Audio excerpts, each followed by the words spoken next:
PJ got all the Washingtons, what PJ Washington's contract extension means for the Mavericks, and what has been a fruitful offseason. All that and more coming up next on the DLLS Mavs podcast.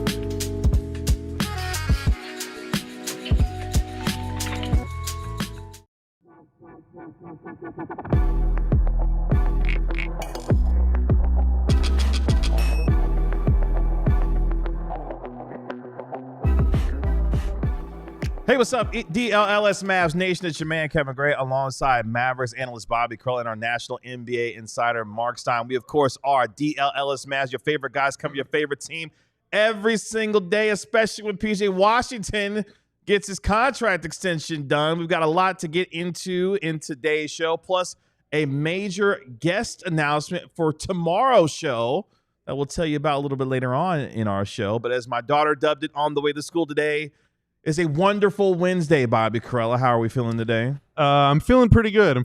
Sorry, I was a little flustered like 20 seconds ago because it sounded like there was a really big dog barking nearby. And that's Kavanaugh. Not a sound that we hear very often, and so I want to go find it and pet it.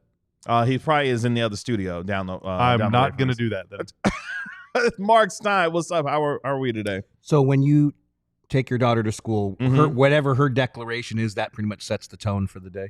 Yes. So every day, we started this last year, every day when she goes to school. So if it's like on a Tuesday, I'll say, hey, what's kind of day we're going to have today? She'll say like a terrific Tuesday. Today she chose wonderful. So it's a wonderful. What grade is she in? She's in 3rd grade. Enjoy every second, man. Yes, it is. They end up out of the house too fast. Yeah. Too fast. She celebrated her 8th birthday at the end of June, and it would the first 8 years have gone by way too quick, way too fast.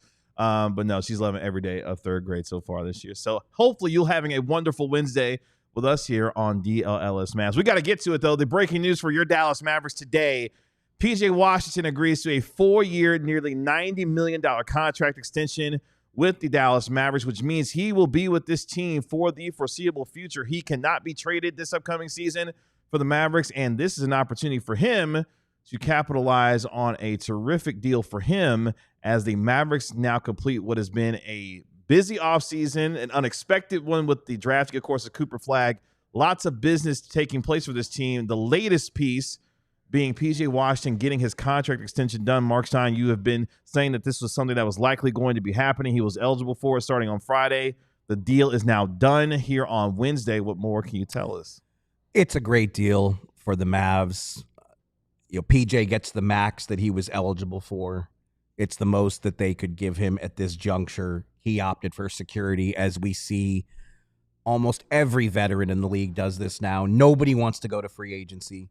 Everybody wants the most security they can get. But I saw a tweet today from the Corella-strator that I can't wait for him to expound on. Just when you talk about annual average value, like PJ's making $14 million and change this year. He is a steal at that number because that's basically mid-level exception money.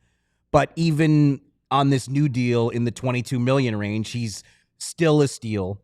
As you said, there is a 6-month trade restriction, so he's 100% going to be a Mav this season. He's not going anywhere. But I wrote it in my story, I think, on August 24th. PJ Washington has a lot of admirers in other front offices, and you can be sure the Mavs phone is going to ring after the season for PJ Washington at that number as a sub-$25 million player. He is going to be a man in demand. And look, I think this was important because we talked about this yesterday and we're talking about the starting lineup. Who's going to start? Like Lively or Gafford will largely depend on health. It's going to be one or the other. Both of those guys have done both roles. We know Lively can come off the bench and be effective. Gafford can come off the bench and be effective. Who starts at center is pretty situational. But the Clay or PJ question about which one of those guys starts, that is a much larger issue and one of the things that the Mavs really have to sort out. And the question is going to be, whichever one of those guys don't start, how happy are they going to be coming off the bench? I think that's a fair question. And if PJ is not extended, I would imagine that it's probably a little bit tougher to digest if he is asked to be the sixth man. But now he's got his contract, he's got long-term security. And if the decision is start Clay, PJ come off the bench, from my seat, speaking purely, I have not talked to PJ Washington, but I would imagine that it becomes more palatable for him. And I think he's still going to play at least as close to starter minutes as possible. Like, PJ is probably going to, even if he comes off the bench, he's probably going to play more minutes than Gafford and Lively per game. Like, when those guys are healthy, they're going to split it about 24-24. PJ is probably going to play close to like 30 minutes a game this year, if not more, even if he's coming off the bench. So I think that, you know, the bench player in name only kind of thing, I agree, Mark, is much more easy to kind of like accept if you have that long-term money guaranteed. Now, we can get into why, what we won't today, but I think that basically artificially creating a cap on what a player can make on an extension, I think, is a horrible rule for players. I think there's a lot of rules like that, like the Brunson thing with the Mavs a few years ago. It's just like Jalen lost from that deal. Jalen had to go to free agency in order to get money. PJ, in this case, doesn't want to go to free agency because it's really hard to make money. Nobody wants to go to free agency. But there was a max on what the Mavs could offer him that was not the veteran max. Like, he is definitely worth more than $22.5 million a year. Like, that is, there's no questions asked. But his contract previously had the average annual value that capped what he could be offered, and he probably might not be able to get that much in free agency. So he's kind of stuck. Now, no one's going to shed a tear for him. He makes $22.5 million a year for the next 4 years. He's going to be just fine. But in this graphic, Tanner, you'll see, if you're just listening, I'll run through it as fast as I can. But if you're watching on YouTube, you'll see this is the average annual value that forwards in the league currently make. So PJ at $22.5 million will be slotted in right next to DeAndre Hunter and Kyle Kuzma. I think that PJ is certainly better than Kyle Kuzma and probably better than DeAndre Hunter. Mikal Bridges is about to get a big beefy raise, so you can remove him from the list. But guys like DeMar DeRozan, I think PJ is better than. I think PJ is better than John Collins. I think PJ is better than Miles Bridges, and at this point in his career, probably better than Tobias Harris. I think he's, the players making below him. I think he's a better player than Dylan Brooks, probably. So it's a relative bargain. PJ is going to be somewhere around the 35th highest paid forward in the league, depending on how you view positions. And I think he's definitely a top 30 forward in the league. That's a great list, man. That's great work. I would say non-rookie contracts. Obviously, there's some rookies. I actually do think Kyle Kuzma is going to have a bounce back year in Milwaukee, and I think you hear that, Charlie? I think Kyle Kuzma is, like I said, I liked what Milwaukee did there to go after him. But yeah, look, that's beside the point. PJ at sub $25 million. Like I said, the Mavs phone is gonna ring, and it would be ringing this winter if he was trade eligible, because obviously everyone around the league sees Cooper Flagg is here. Long term, is there really room for Cooper Flagg and PJ Washington in your rotation? So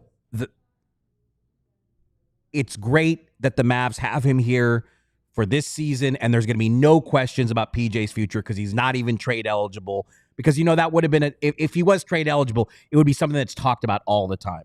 Like when people would be writing lists of guys most likely to be traded, PJ would be on it. And it's like, nobody wants to deal with that. So like all that noise is pushed to the side. And now Jason Kidd can get this team in training camp in Vancouver and start working through it. Because again, I said this yesterday, we're trying to project start. It's just too soon. It's too soon to project what this team's going to look like when they're going to have at least two new starters. I mean, I think if 40% of your starting lineup is new, it's a new team.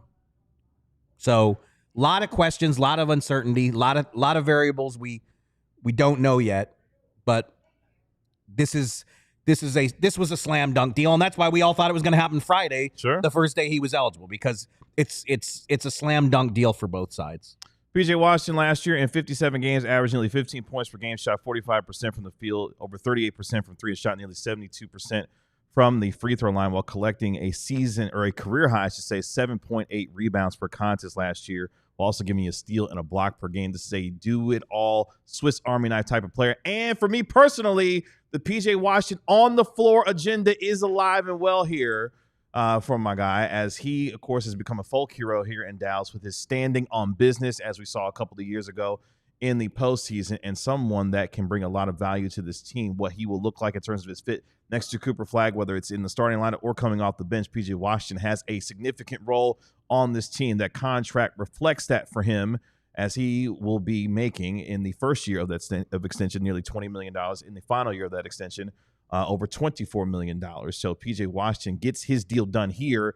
As we look at this entirety of the offseason, before we take our first break here, fellas, how will we grade this offseason with all the business that's been done for this team, the drafting of Cooper Flagg, re-signing Dante Exum, getting PJ Washington contract extension done? How would you grade this offseason for the Mavericks and everything? Tanner, can you throw up Lance's comment?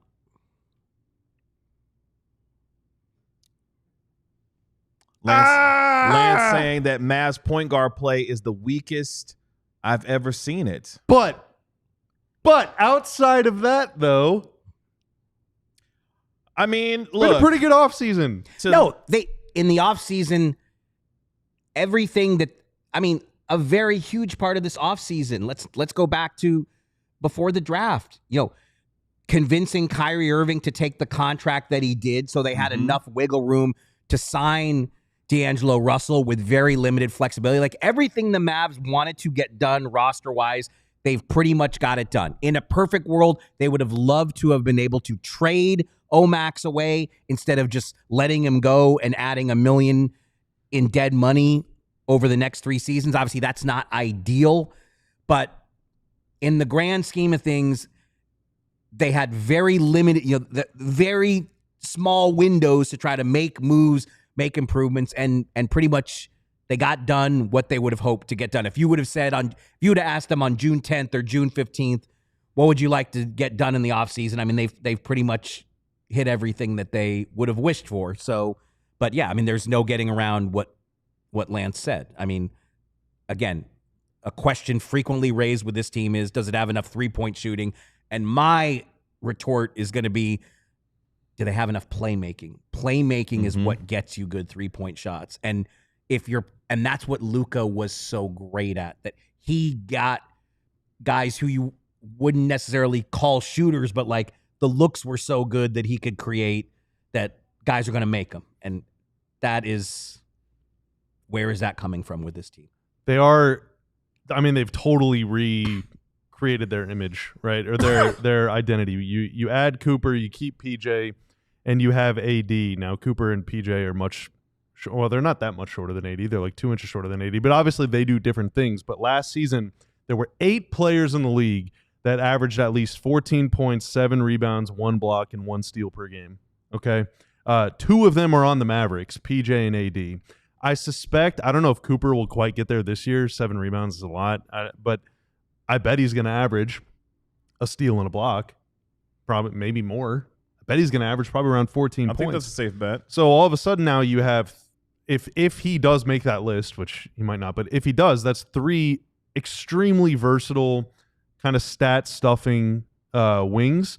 Now, there's a lot of positional overlap there, but you can essentially always have 2 of them on the floor. By the way, only 2 of those guys played more games than PJ did last season, and PJ still missed 25 games.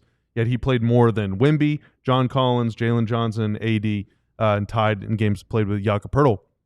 So, they're extremely versatile. Obviously, a lot of defensive talent, a lot of size, a lot of formidable stuff going on around the basket.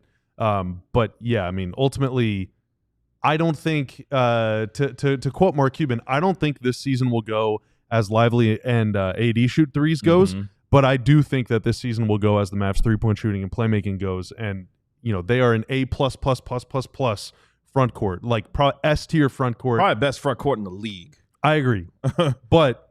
And you can never have enough wings. You can never have enough versatile defenders, but you also need playmaking and you need shooting, and we'll see if...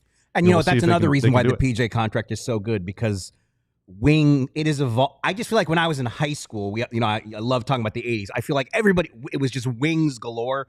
But in the last 3-5 years, teams need versatile two-way wings as much as they need and want anything. So, and those guys coming to premium. Andrew Wiggins, by the way, did not make that graphic. $27.5 million average annual value. Like, those guys go for a lot of cash. This is the doubling down on this roster. This is the roster that they're going to have going into this season. PJ Washington going to be a big part of that. This team is going to be loaded in the front court. What will their playmaking look like this upcoming season? But most of all, this is what is going to be this team until Kyrie Irving comes back. How he responds when he does come back from that torn ACL is going to tell us a lot, obviously, about how this season is going to go for the Dallas Mavericks. So PJ Washington gets his contract extension done, 4 years, nearly $90 million for the man who stands on his business. Let's take our first break here on the DLLS Mavs podcast. When we come back, more on the Mavericks financial situation, plus a certain Miami Heat player responded to what Mark Cuban had to say on this show. Oh, okay, cool. We'll talk about it next. Everybody's watching. But first, college football season is here, folks. And if you're like me and you're considering making a quick drive up 35 to go to Memorial Stadium in Norman, Oklahoma, to go watch the Michigan Wolverines lay the wood on those Sooners, well, you got to get your tickets on Game Time. All right. So I'm on Game Time right now looking, and I see tickets in, you want to sit right behind the goalpost for $363. That is a great deal compared to what some other people are listing their tickets for. Game Time offers zone deals, so you can say, hey, this is the general area I want to sit in.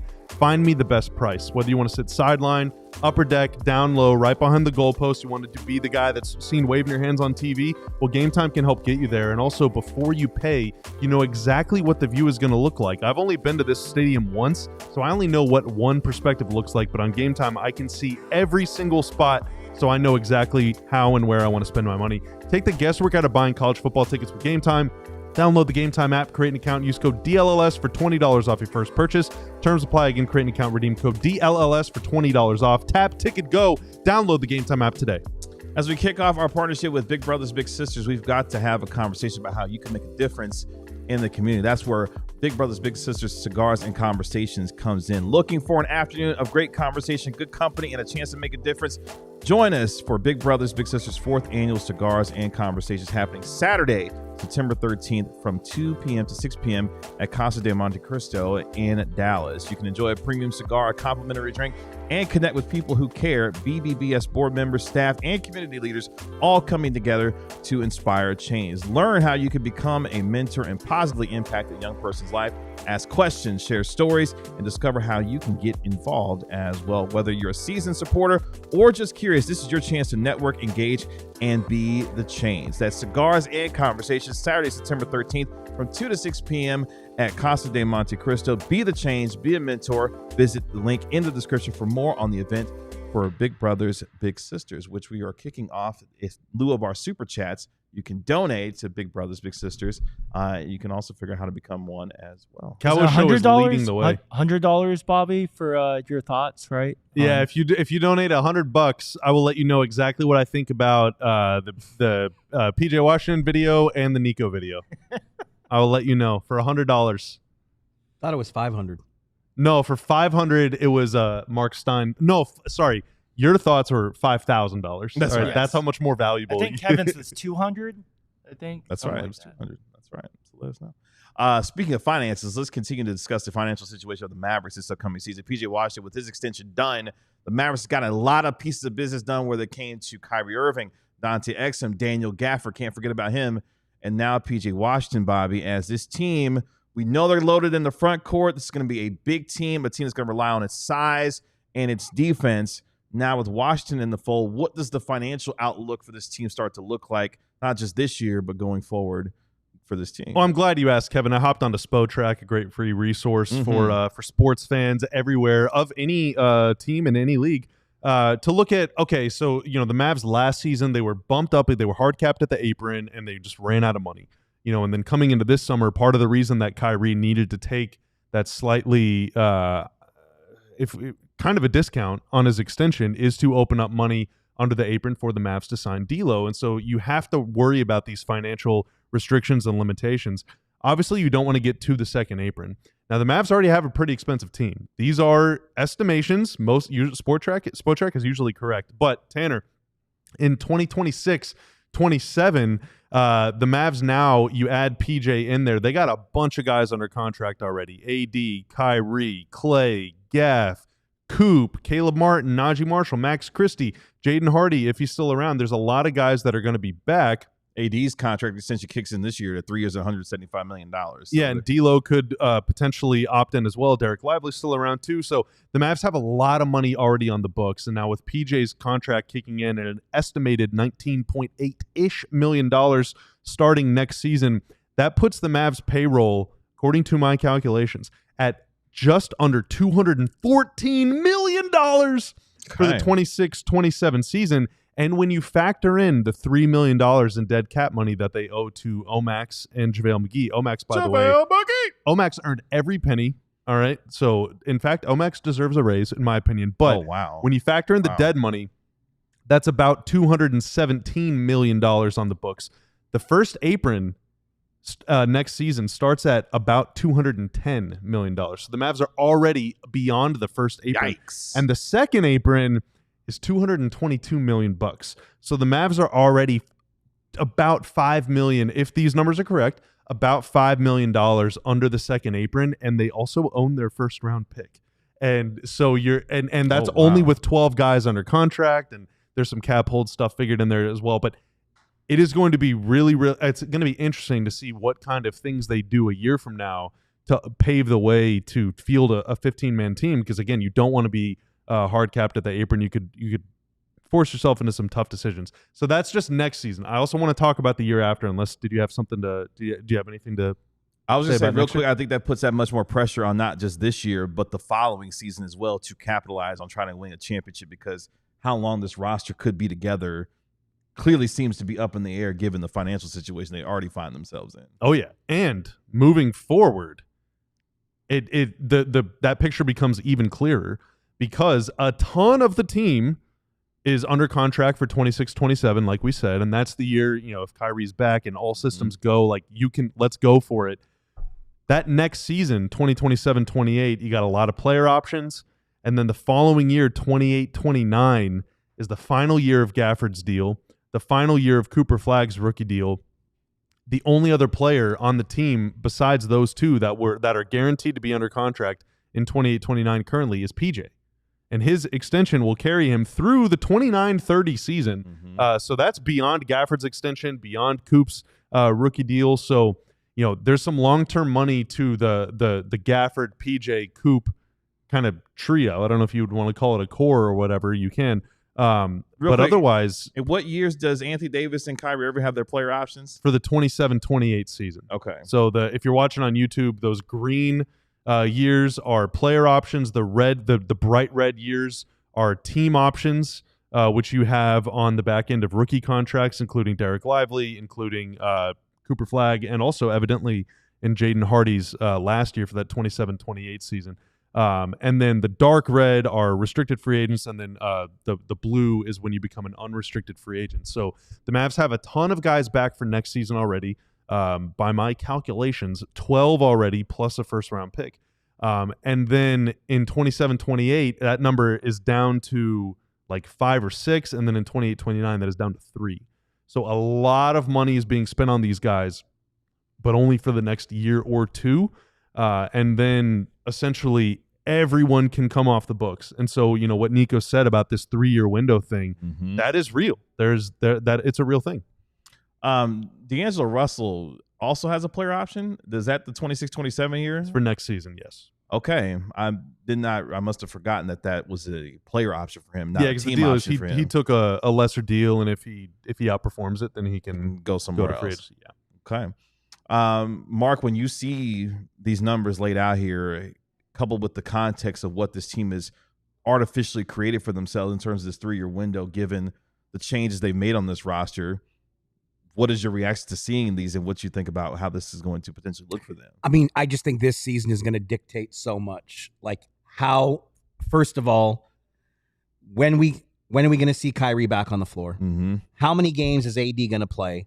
How much of this coming season will this team be full strength And is that enough of a sample size to make a judgment about going forward? Because next offseason, as Bobby lays out all those numbers, what this team's going to have to consider is, do we want to – Cooper Flagg is so much younger than the Stars. Do they want to keep it together with that kind of disparity between your two established cornerstones and a very young Cooper Flagg? Or does this season play out in a way that the Mavs decide, you know what, maybe we should look at making more changes? And so there a lot of important decisions and evaluations are going to be made based on what this season holds.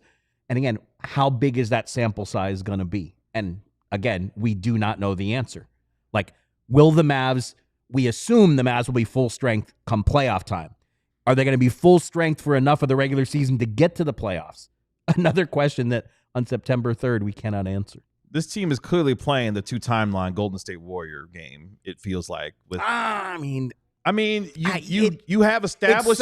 It's so easy to throw that out, but it's like you got established superstars in Kyrie and AD. They won the lottery and had the chance to draft Cooper Flagg. Like that wasn't planned. I mean, no, I'm saying now that they do have Cooper Flagg, you are working in 2 timelines. You've got established superstars in AD and Kyrie here. I mean, maybe you are, or does it?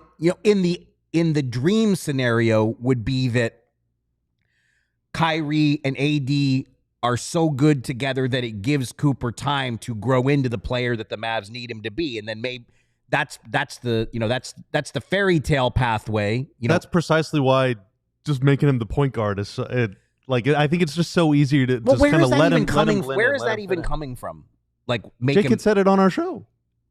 No, I think he said he wanted to give him some point guard situations. I don't think J Kidd ever said, like, he's my one. Well, I mean, he said, let's make him uncomfortable. Yeah, in Summer League. Like, I don't think he's going to say opening night, here's the ball. I mean, like. Which, I mean, I'm not going to lie to you. There's some Mavs fans that were like, hey, what the hell? Roll it out there with Cooper as the one and see how you do. No, not from the jump. I mean, you got to let him ease into it. I agree. I agree with that, too. But at the same time, that's why they've signed D'Angelo Russell and brought back Dante Exum, and why they turned Brandon Williams into a standard contract. I mean, they don't want to just have to go, Cooper, you were 12 days away from not even being eligible to be drafted if you were born 12 days later. Here, run our team. Doses of playmaking, I think, is probably the more reasonable expectation. When I was 18, I did a lot of handling on the ultimate Frisbee team that I played for. How'd that work out for you? Well, I was ready for it. Oh, okay. Actually, in those days, I was more running deep. I was more of a deep threat, kind of a Randy Moss style player. I didn't become more of a handler until later on. So I actually can relate to what Cooper's going through quite well. I do have an interesting question because we've got to get to this Dwyane Wade. But look, Shaheed Malik is saying Kidd did it that way with Giannis, but the Bucks were that Bucks team was in a completely different place. That Bucks team didn't have Anthony Davis and Kyrie Irving trying to win now. I do wonder if Cooper did play the point guard position, who was guarding him at that spot? Like, you're going to have a massive lineup. That's your best player. And that's what I'm saying. Is like, if you have your best player guarding Cooper Flagg at the point, I mean, think about the possibilities for the other guys that are on the floor that you feel like can. Well, that's the best player is going to be guarding Coop no matter where he is. That's the thing. So, so let's say it's D'Lo, Clay, Coop. You're putting your best perimeter defender on Coop. If it's D'Lo, Coop, PJ, you're putting your best perimeter defender on Coop. If it's Coop, Clay, PJ, you're putting your best perimeter defender on Coop. Like, he's the most dynamic perimeter player they have. And there aren't many, I mean, like OG might be one of them. There aren't many others, maybe like a guy like John Collins, players that are capable of defending AD and Coop. Like, most teams are going to put their big guy on AD and they're going to put their best perimeter player on Coop. And so no matter what he's doing, he's going to have to earn every single crumb this season. And so, like, maximizing the number of dribbles he has to take and the amount of pressure he has to face and the number of decisions he has to make is just a little spooky. So, but that all goes back to why, I want more playmaking. But, we'll see what happens. We'll see what the plan is. Before we take our next break here, Mark Cuban, who sat on this very set. Do you just want to bump it to the next? Yeah, just bump it. You want to save it? Bump it. Bumped then. Coming up next, Dwyane Wade's making us famous. Dwyane Wade, avid DLLS watcher. That's right. That's the tease, boys and girls. Avid. Coming up next. Folks, all right, let me tell you something.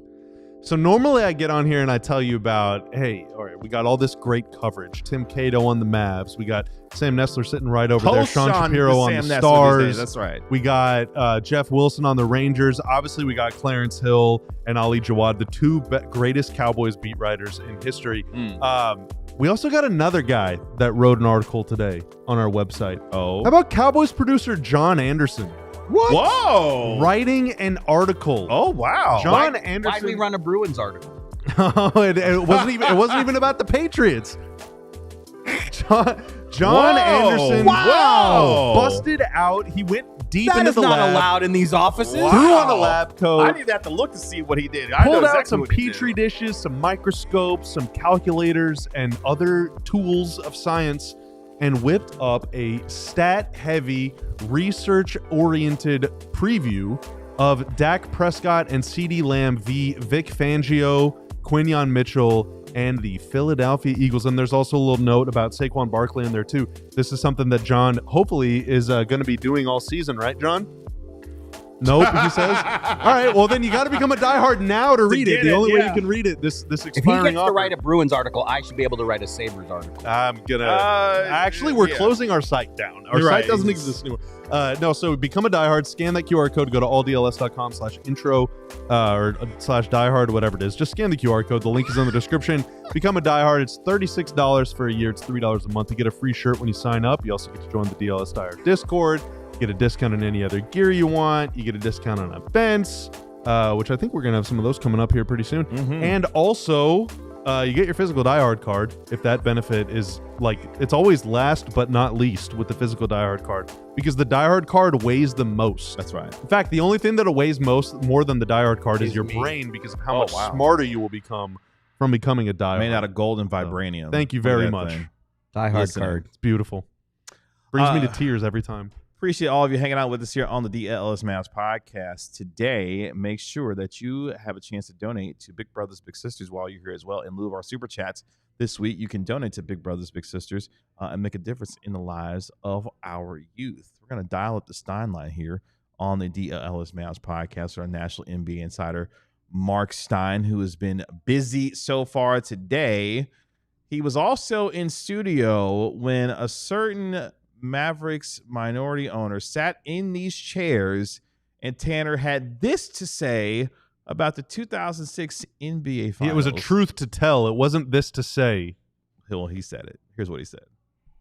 Like, we hurt in 2006 after it was stolen from us, right? And I'll take that to my grave that it was stolen from us. Mark Cuban and I have probably had one conversation since then. It was a very cool, cordial conversation. I love Mark Cuban from afar. But Mark, stop saying that. Mark, we beat y'all. We beat y'all. Did we get some foul calls? Everybody get foul calls. We can all go back and point. I can go back and point in 2011 during one of them series where Dirk had 48. He had 24 free throws in one of those games. Does that mean that does that mean that the refs wanted them to win? I don't know, but it wasn't rigged. Like, we still had to play the game. Yeah, you had a young guy that was becoming a star in the NBA. Did I get a few whistles? Yes. But was I the only one attacking the basket every play? Probably so, bro. I'm going to get some whistles, too. I'm going to get some calls because they were fouling.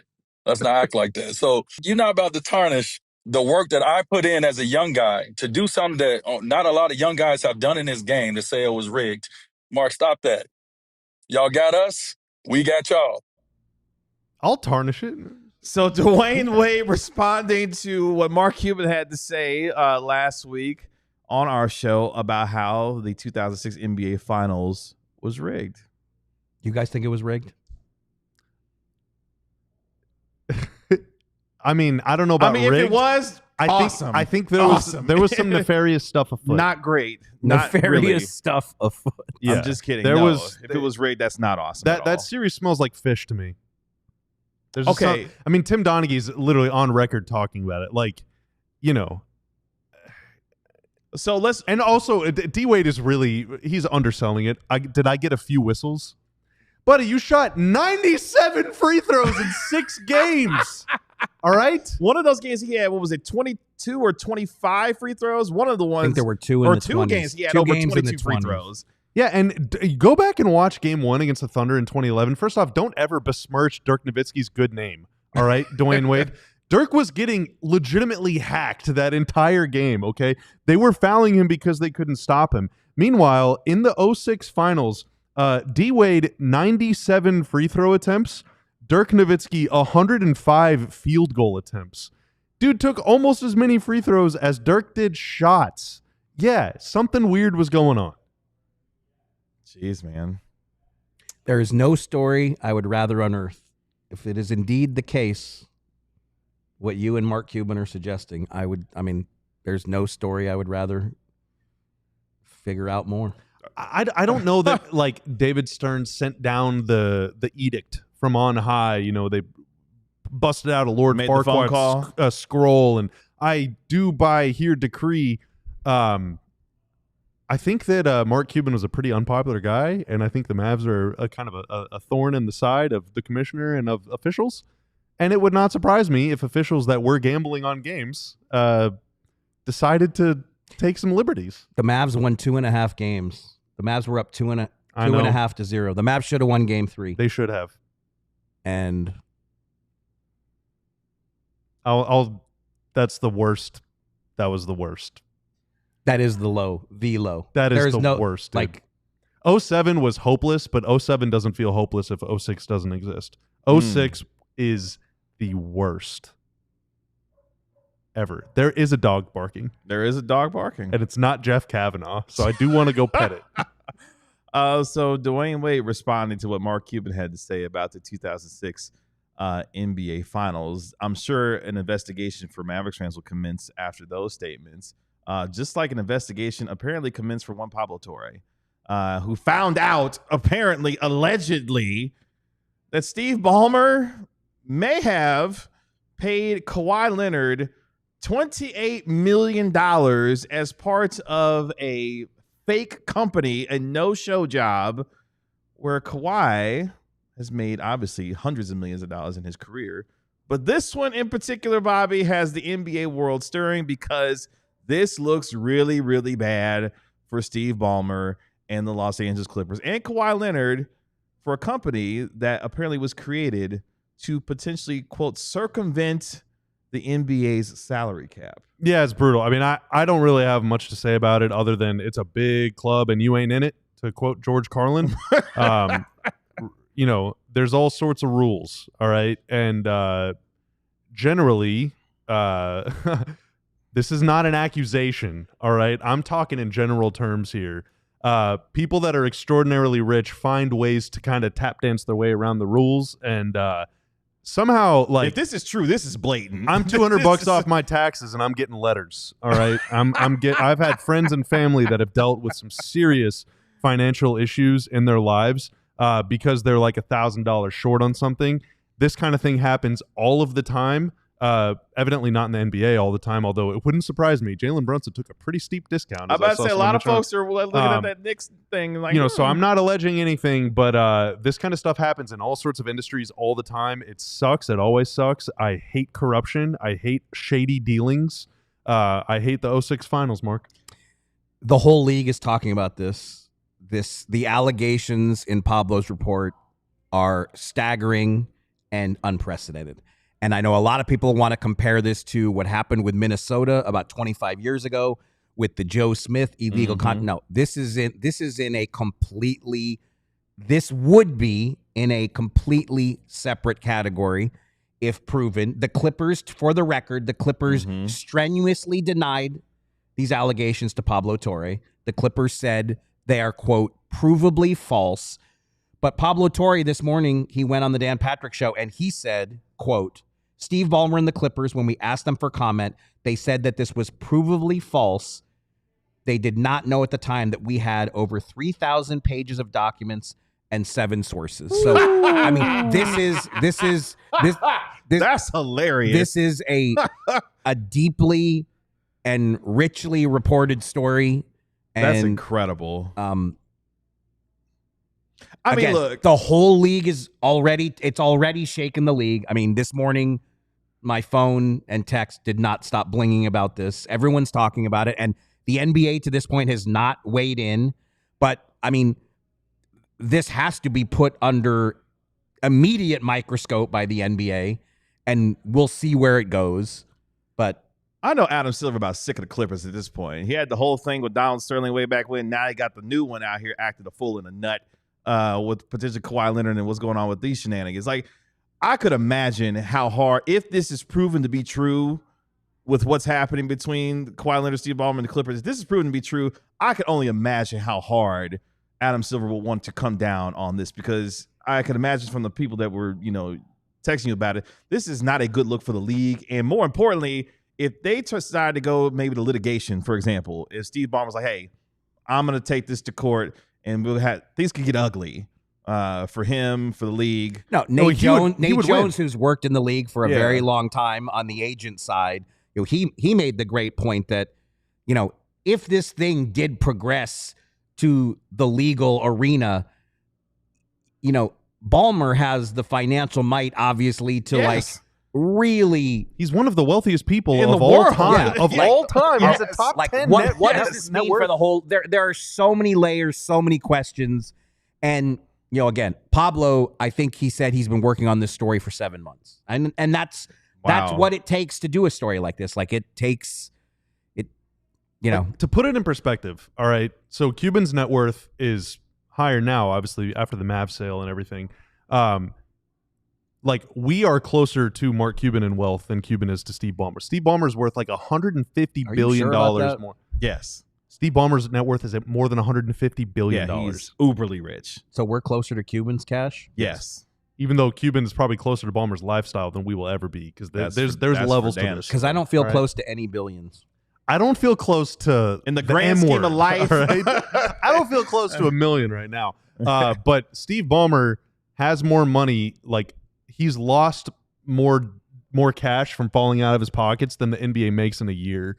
Like, he built the Clippers facilities by himself. This would be you want to see someone go scorched earth? Like, oh my God. I would imagine nothing more than a billionaire would love to do is to go to litigation. Mark, I'm curious. Like, I'm not asking you to make a claim or to accuse anyone of anything, but like, there are a lot of people whose reaction to this is like, yeah, this probably happens all the time. I'm not sure that it happens all the time. I know there's a lot of sponsorship stuff that goes unreported. I was with the team for 10 years. I know what kind of money's flowing in and out of these organizations. But I'm not sure that something like this happens all the time. I think this might be a pretty unique case.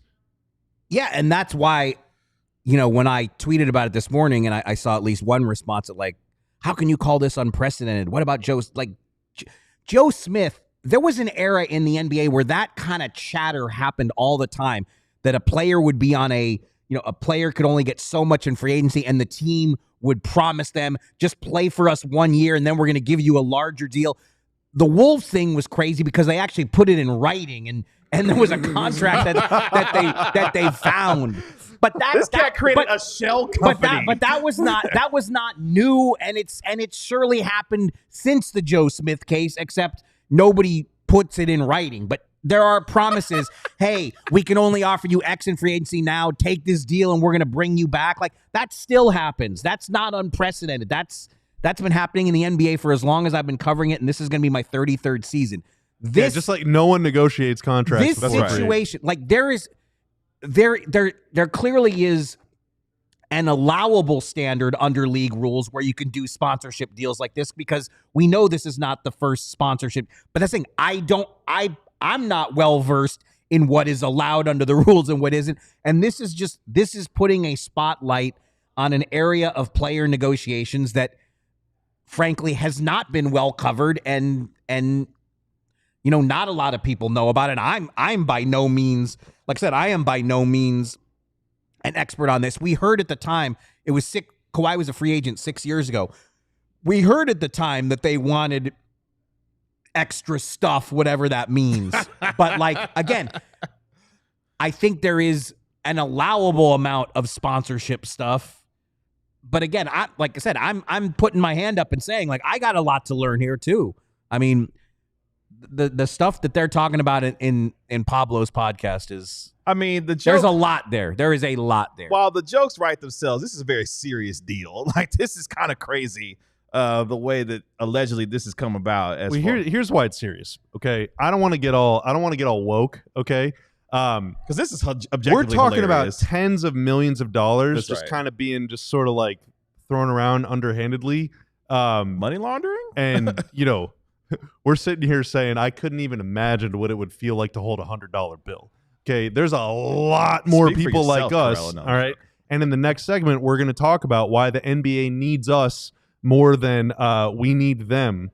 Okay, and so this kind of stuff happening, like it's just really, really, really gross how much money gets thrown around under the table, under the radar, in a back room with a handshake deal, in a briefcase that we're going to drop off in the Cayman Islands, and you're going to walk by at 11:32, and it's just going to be there. Don't ask questions, just pick it up. Or shell companies created in their names. Yes, it's just it sucks so bad, and that is why that is not that the old people that own the teams are better than the new ones or whatever. They all have their own issues, like Donald Sterling especially. But you get a lot of new money into the NBA, you're going to get a lot more of this kind of stuff. I promise. This is not the end of anything. This is only just the beginning. This is hilarious to me. I find it objectively hilarious. But, I mean, again, this is the business of the league. The league is going to answer for this. How Adam Silver responds to it is going to be something that is monitored in the coming days and weeks. But Pablo Torre blowing the lid off, an extremely interesting story when it comes to the Clippers. And Sarah made a good point in the chat. Why is it always the Clippers? We don't know. Let's take our final break here on the I'll tell you why. Oh, okay. I'll tell you why, real quick. The Clippers exist because way back in the day, Mark, there was this team called the Buffalo Braves. You remember them? He loves the Buffalo. There was also a team called the Boston Celtics. All right, so the Boston Celtics were very good. They were the Celtics. Mm-hmm. The Buffalo Braves were kind of struggling. They were going through it a little bit. They had it, Tiny Nate Archibald, and he got hurt, and things were kind of bad, and they were going to leave Buffalo. The owner of the Celtics really wanted to move to California. And so the owner of the Celtics met up with the owner of the Buffalo Braves and said, how about this? We'll trade teams. And not only will we trade ownership, not rosters, we will trade ownership of the team. So I, the owner of the Celtics, will become the owner of the Braves. And not only do you get the Celtics, you will also get Tiny Nate Archibald in the deal. And so that guy gave up the Celtics for the Braves and also gave up the Braves' best player. It took that team and moved them to San Diego, and they became the Clippers. You cannot do something like that without an eternity of punishment, okay? That is kind of foul. That's really foul, actually. I can't believe you just brought that up. Oh, don't. Okay, wait. We got to take a break. Let's take our final break here. When we come back, Mark's got an announcement for us for a major I might leave after that. Not before you make I'm this sorry announcement. to talk about it. Stay tuned for what it is next. But first, Mark Stein, we want you to not only become a diehard, but also we want you to participate in our movie club review as well. We have been watching some of our favorite basketball movies this summer. We've already watched and reviewed Space Jam, Uncut Gems, which I will only watch once, not watch that again. And the Disney classic, Tanner's favorite, Air Bud. We reviewed that last week. And next on the list is Coach Carter, starring Samuel L. Jackson. We will be reviewing that on Friday when our guy Tim Cato comes back. So if you want to participate in our movie club, watch Coach Carter between now and Friday, and we will talk about it here on our show. You ever seen Coach Carter, Mark? I actually have not. Really? Yeah, that's my bad. I've heard. Hence why we're reviewing it on Friday. I bet Mark would like it. I think Mark would like it as well. What is your favorite basketball movie, by the way? I mean, Fish That Saved Pittsburgh was monumental in my youth. Okay. White Men Can't Jump, massive. Love Blue Chips as well. Love Hoosiers. And Forget Paris sneaks into my top 5 because even though that's more rom-com than basketball movie, the basketball scenes in that movie are incredible. Billy Crystal as a referee, incredible as referee Mickey Gordon, and it really does capture the spirit of 90s NBA travel, which is when I got started. There you go. I think Coach Carter has a lot of themes that remind me of that show that you recommended from the late 70s, early The White 80s. Shadow, the greatest television show of all time. Yeah, Coach Carter has a lot of that kind of stuff in it. Coach Carter is kind of like if that show met To Serve with Love, kind of seems. My wife will say Just Right, starring Common. The best basketball movie was actually How to Lose a Guy in 10 Days. All right. You're doing a lot of heavy lifting there. questions. You're doing a lot of heavy lifting there with that one. So make sure you watch Coach Carter and you have some fun with us on Friday. Let's finish up here on our show today. We're going to let Bobby cook here in just a moment because there's something that it was near and dear to our hearts in particular that has officially been gone away. Thanks a lot. But before we get there, Mark has an announcement for us for a major show guest that will be on the program. Before that, though. What? You just spoiled my whole big, I'm not spoiling it, but like Bobby just like opened the wound from my whole childhood. You got to get over it. You got to get over it for the next 10 seconds. Just real quick. 10 seconds. It's not going to change the announcement. So real quick, before I get to the announcement, I just want for the hoop heads in our audience to understand this. Put the one shot on him. We don't need the one shot. Yeah, but put the one shot on him. My Buffalo Braves, they had Bob McAdoo. They had Adrian Dantley. They got Moses Malone for 2 games and traded him away. The Nate Archibald, Randy Smith backcourt, we never got to see it because Nate Archibald tore his Achilles in a preseason game and never got to play a regular season game as a Brave. We could have had Nate Archibald and Randy Smith, the fastest backcourt in the history of the NBA. So many daggers that Braves fans had to deal with, and then Bobby just casually brings up the whole, they traded with because it's exactly right. Irv Levin owned the Celtics, wanted to be in California, and basically the Braves and the Celtics swapped rosters, and John Y. Brown became owner of the Celtics, and Irv Levin became owner of the Braves and moved him to San Diego. Like 2 years later, the Celtics got Larry Bird. And little Mark Stein's heart was ripped out. I'm sorry, Mark. Mark Stein's heart is ripped. That trade put a heart in little Bobby Carella's body. Imagine not even being 10 years old and your team has moved. Without that trade, there is no Mavericks because the GM of the Buffalo Braves at the time was Norm Sanju. And Norm said, you know what? I don't want to go to San Diego. I want to start a team somewhere else. So as much heartbreak as you have, Mark, you should probably And my first beat writing job in the NBA was the Clippers. So yes, but I'm still a kid at heart. So it's like, I mean, that single event shaped a lot of your life. We lost Dr. Jack too. We had Dr. Jack as coach. Dr. Jack went to the Blazers and almost immediately won a championship. The Braves could have been, it is one of the greatest what ifs in NBA history that nobody talks about. Because the Braves couldn't get arena dates. Like I said, we could do hours on it, but yeah. Without Norm, there's no Nelly. Without Nelly, there's no Dirk. Yeah, it's crazy to if you extrapolate it that far, you're right. Norm Sanju, the Mavs probably don't exist without Norm Sanju's work. They definitely don't. Yeah. Well, if you heard the hint, boys and girls, Mark, who is going to be coming on? Yes. So let's now move to happy talk. Tomorrow, sources say, and Stein does have scars, Ardell, you are right. Tomorrow's guest, sources say, will be the one and only Dirk Nowitzki. Making his second appearance. Let's go. On DLS. Second career appearance, is that right? Number 2. Second career appearance. That's right. Will he get the number of L's right this time? Did he say too many, or did I say that was great. Oh, look at this, Tanner with the graphic. Let's go, Dirk Nowitzki. Yes, Dirk Nowitzki on tomorrow's show. Of course, his Nowitzki Tennis Classic, his annual tennis event, is coming September 13th. So a week from this Saturday, he's gonna come on the show, preview the event.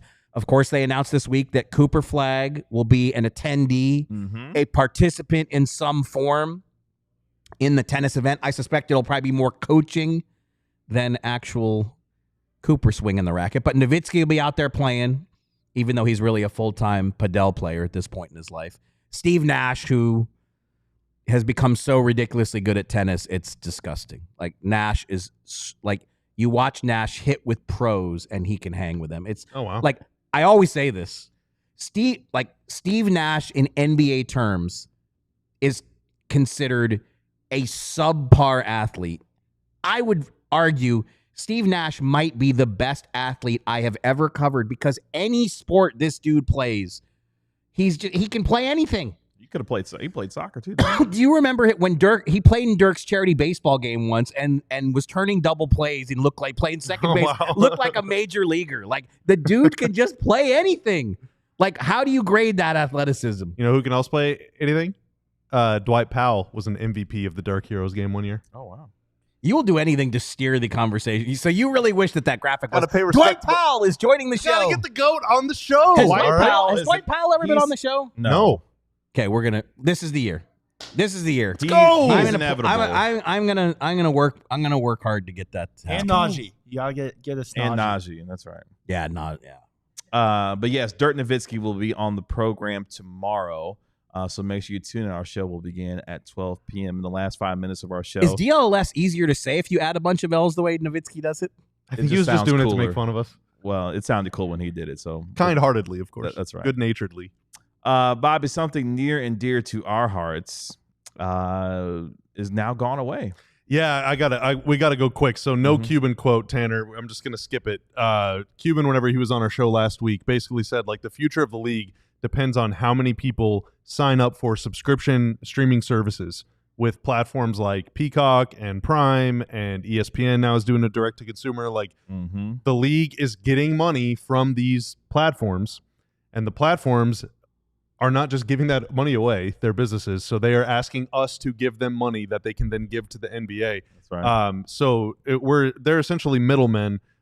We are the ones that are supporting everything that the league does. The only problem is that stuff is expensive. So I did some quick math.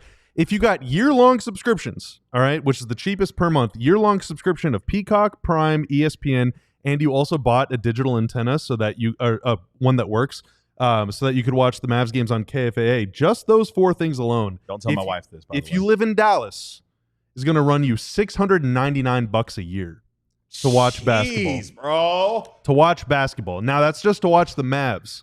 Woo. That's not if you want to watch other teams, or if you don't live in Dallas but want to watch the Mavs games. You got to buy League Pass. It is very expensive to watch the NBA. And so to circumvent this, because again, there's a lot more people like us than there are like Mark Cuban and Steve Ballmer and Kawhi Leonard. Fans find creative ways to watch games, including streaming them out east. Maybe not legally on a platform like Streameast, which was this morning reportedly shut down. Now, there are other streaming sites. I'm not going to mention them here because I think that is against the rules. I'm not sure, but you probably know where they are. But it's really tough, man. It's really, really hard to watch the league. It's really, really hard to follow. The NFL is even more expensive. Yeah. Like, I totally understand if you don't have $700 sitting around. You need $1,000 to watch all the NFL games this year. Yeah, and it's ridiculous, man. These are things that bring us joy. These are things that like help us escape from the misery of real life. These are like the things that make us feel like life is worth living, and it makes living actually harder because it is so expensive. And that's not to mention the cost of tickets, parking, merch, any of that stuff. And so I totally understand people that want to stream games illegally. I've done it myself many times across a multitude of sports. With, UFC events, boxing events. One of the crusaders against these illegal streaming sites was Dana White, the UFC president. He's been on crusade to get rid of this for years because of obviously how much money the UFC gets from pay-per-views. So he's been a big opponent of these illegal streaming. Yeah, and I understand they need to make their money too. Whatever. I mean, everyone wants to get rich, but there's only one group of people getting rich here. And again, you're not in that club. That is the players, that is the owners, okay? And they just split up that pie. They negotiate that every 7 to 10 years, how they want to split the pie, and then they all get rich, and everyone just lives great lives. And our bill keeps getting bigger and bigger and bigger and bigger year after year after year, and eventually it is going to reach a boiling point. So I think what Cuban said last week was very astute, and I agree wholeheartedly. The future of the league is determined by how many people sign up for these deals. And I got news for you, man. I'm not getting Peacock. All right. I already have Amazon Prime because I order a lot of stuff because I'm too lazy to drive to stores. I'm not getting the ESPN DTC thing. I'm not getting a lot of this stuff. All right. So like, I'm going to find ways to watch the games. And I know there are a lot more people like me than there are, that are the opposite. And so, I think that this story is way more important for fans than the Kawhi thing. Yeah, I mean, the NBA is getting hundreds of billions of dollars to broadcast these games across the various platforms. Someone mentioned how the WWE has moved to ESPN, so I got to pay $30 now to watch all the WWE pay-per-views I want to watch. They're directly to consumer on ESPN now, so it just gets costlier and costlier to watch the sports that we just know and love, and we just want to watch sports. That's all we want. Yeah, it's all we want, man. All we want. We just want to watch sports. We just love that. I love sports, and I don't care who knows. I just want to watch. That's all. I don't want it to cost me a mortgage and a half to do it. But that's kind of what it is, unfortunately, these days. We got a big show tomorrow. Dirt and Nowitzki going to be on the program with us. So tune in tomorrow starting at 12 p.m. right here on DLLS Sports. Appreciate our guy Tanner making us look good and sound good as always. Thank you, sir. Our guy Tim Cato will be back in studio with us tomorrow. Sorry to bring up the Braves, Stein. Shout out to our National NBA insider, Mark Stein, who is going to be with us tomorrow as well. So Mavs fans, especially when you laid out all the reasons that I'm supposed to be happy about it too. I'm your host, Kevin Gray. We are DLLS Mavs. We'll talk to you tomorrow. Dirt Nowitzki, 12 p.m. right here 41! on DLLS Sports. Y'all be forever. Good. Peace. We all silly like the mayor.